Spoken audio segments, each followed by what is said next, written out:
یہ یاد رہے کہ پاکستانی افواج کے پاس ایسی کئی جدید جنگی صلاحیتیں موجود ہیں جن کا کچھ کا استعمال اس تنازع میں محدود سطح پر کیا گیا اور کئی صلاحیتیں آئندہ کے لیے محفوظ رکھی گئی ہیں۔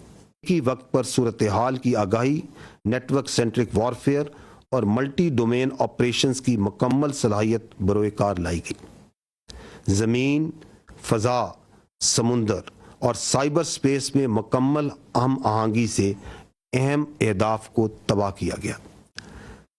پاکستان فوج کے F-1 اور F-2 دور مار کرنے والے میزائل، پاک فضائیہ کے جدید پریسائز منیشن، طویل فاصلے تک مار کرنے والے لوئٹرنگ ایمونیشن اور جدید پریسائز آرٹلری کے ذریعے بھارت کے 26 اہم فوجی اہداف کو نشانہ بنایا گیا۔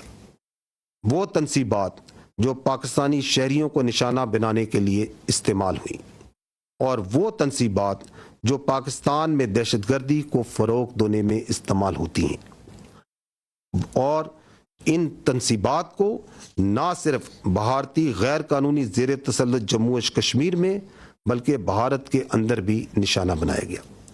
نشانہ بنانے والے فضائی اور ہوائی اڈوں میں ایئر فورس اور ایویشن بیسز سورت گڑھ، سرسا، بھوج، نالیا، آدم پور، بھٹنڈا، برنالہ، ہلواڑہ، اونتی پورہ، سری نگر، جموں، ادھم پور، مامون، امبالہ اور پٹھان کوٹ شامل تھے۔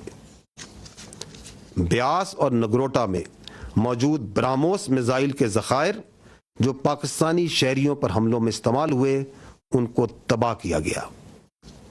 S-400 ایئر ڈیفنس سسٹم کو پاک فضائیہ نے بوج اور آدم پور میں نشانہ بنایا۔ اڑی میں فیلڈ سپلائی ڈیپو اور پونچھ میں ریڈار سٹیشن جیسے لاجسٹک اور سپورٹ مراکز کو بھی نشانہ بنایا گیا۔ کے جی ٹاپ اور نشیرہ میں موجود 10 بریگیڈ اور 80 بریگیڈ کی کمانڈ تنصیبات کو بھی تباہ کیا گیا۔ یہ وہ تنصیبات ہیں جہاں سے بلا اشتعال فائرنگ کر کے معصوم بچوں اور عورتوں کو نشانہ بنایا گیا۔ راجوڑی اور نشیرہ میں موجود ملٹری انٹیلیجنس کی یونٹیں اور ان کے فیلڈ عناصر جو پاکستان میں دہشت گردی میں ملوث پراکسیز کو سپورٹ دیتے تھے ان کو بھی ختم کیا گیا۔ لائن آف کنٹرول کے پار وہ تمام آرٹلری، لاجسٹک اور پوسٹیں جو آزاد جموں اینڈ کشمیر میں سیولینز پر فائرنگ کرتی تھیں ان پر شدید اور مسلسل جوابی کارروائی کی گئی، یہاں تک کہ انہوں نے سفید جھنڈے اٹھا لیے۔ بھارت نے ڈرونز کے ذریعے پاکستانی فضا کی خلاف ورزی کی تاکہ عوام میں خوف پھیلایا جا سکے اور ان کو ہراساں کیا جا سکے۔ اس کے رد عمل میں آپریشن بنیان و مرصوص کے دوران پاکستان کی مسلح ڈرونز بھارت کے بڑے شہروں انکلوڈنگ دارالحکومت نیو دہلی اور اللیگلی آکوپائڈ جموں اینڈ کشمیر سے لے کر گجرات تک مسلسل پرواز کرتے رہے تاکہ پاکستان کی صلاحیت کا نہ صرف اظہار کیا جا سکے اور بلکہ یہ بتایا جا سکے کہ اس ڈرونز کے ڈومین کا موجودہ وارفیئر میں کوئی فائدہ نہیں۔ پاکستانی فوج نے بھرپور سائبر حملے بھی کیے جن کے نتیجے میں ان بھارتی اہم مواصلاتی اور انفراسٹرکچر نظام کو مفلوج کیا گیا جو کہ بھارتی افواج کے استعمال کر رہی تھی۔ یہ یاد رہے کہ پاکستانی افواج کے پاس ایسی کئی جدید جنگی صلاحیتیں موجود ہیں جن کا کچھ کا استعمال اس تنازع میں محدود سطح پر کیا گیا اور کئی صلاحیتیں آئندہ کے لیے محفوظ رکھی گئی ہیں۔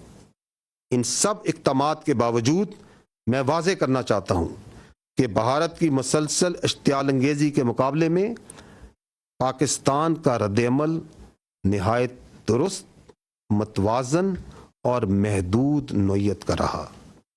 ہر ہدف جو ہمارے معصوم شہریوں کے قتل یا پاکستان میں دہشت گردی میں براہ راست ملوث تھا ان کو احتیاط سے نہ صرف منتخب کیا گیا بلکہ انشور کیا گیا کہ عام شہری متاثر نہ ہوں۔ ہم یہ بھی واضح کرنا چاہتے ہیں کہ جب مشرقی سرحد پر افواج پاکستان دفاع میں مصروف تھیں تو خیبر پختونخوا اور بلوچستان میں بھارتی سرپرستی میں دہشت گردی میں غیر معمولی اضافہ ہوا، جو اس بات کا دوبارہ ایک ناقابل تردید ثبوت ہے کہ بھارت پاکستان میں دہشت گردی کو اپنی پراکسیز کے ذریعے فروغ دے رہا ہے۔ تاہم افواج پاکستان نے مغربی محاذ پر بھی انسداد دہشت گردی آپریشنز کو بغیر کسی وقفے کے کامیابی سے جاری رکھا۔ خواتین و حضرات، آپریشن بنیان و مرصوص ایک ایسی شاندار مثال ہے جہاں قوم کی تمام طاقتیں متحد ہوئیں اور متحد ہو کر مادر وطن کے تحفظ کے لیے کھڑی ہو گئیں۔ کسی کو بھی کوئی شک نہیں ہونا چاہیے کہ جب کبھی ہماری خود مختاری یا سرحدوں کی خلاف ورزی کی گئی، ہمارا رد عمل جامع، جوابی اور فیصلہ کن ہوگا۔